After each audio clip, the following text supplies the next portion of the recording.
Tutor, compañeros, buenas noches.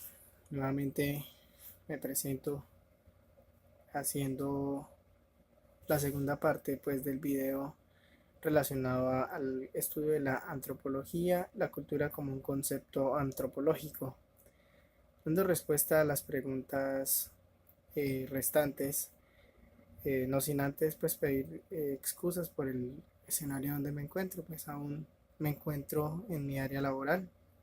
Como les comentaba en el video anterior, trabajo por turnos 21 por 9 en campo, entonces aún me encuentro dentro del turno. A la tercera pregunta, ¿cómo se ha transformado el concepto de cultura según los enfoques teóricos de la antropología?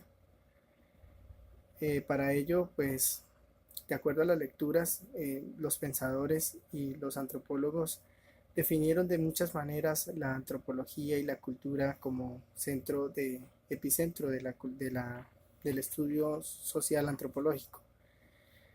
Algunos lo definieron como el comportamiento que toman algunas personas, el comportamiento humano.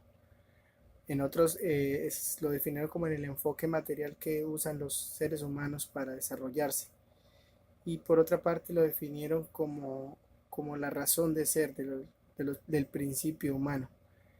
Finalmente, todas aquellas definiciones dieron lugar a una transformación general, el cual se caracteriza porque la cultura es el centro de estudio del ser humano, pues de allí depende el conocimiento de sus costumbres, de sus culturas, de sus raíces, y es el tema central que un ser humano toma para ser aceptado en sociedad.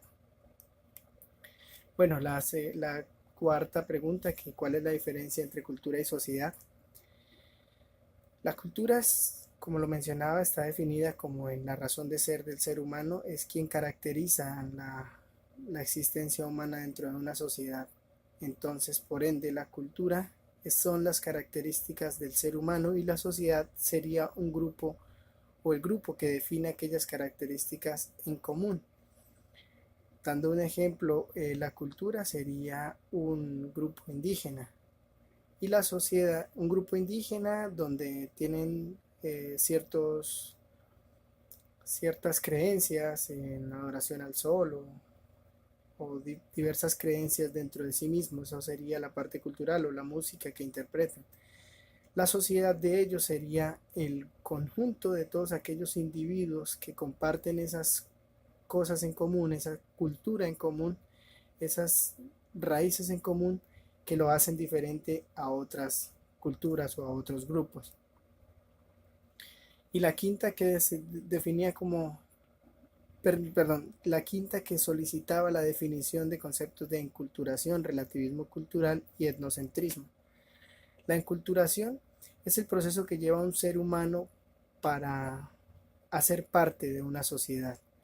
Es decir, es todo aquel proceso que conlleva día tras día para lograr enfocarse en todos los principios que tiene su sociedad y en todas las características que definen esa sociedad.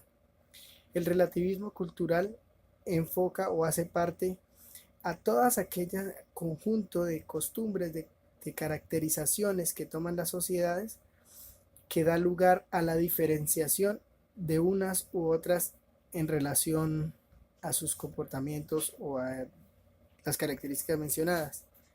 Ese sería el relativismo cultural.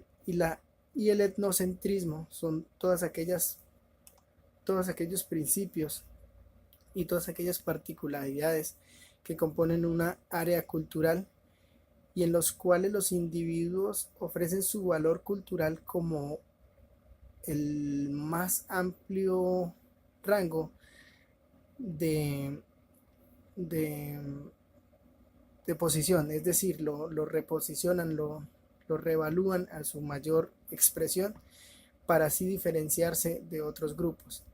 Es allí donde podemos determinar el enfoque principal de cada uno de los grupos, dando un ejemplo, los grupos indígenas, donde cada uno de ellos determinan ciertas características para diferenciarse de otros, pero para llegar a ser importantes dentro de su ciclo social.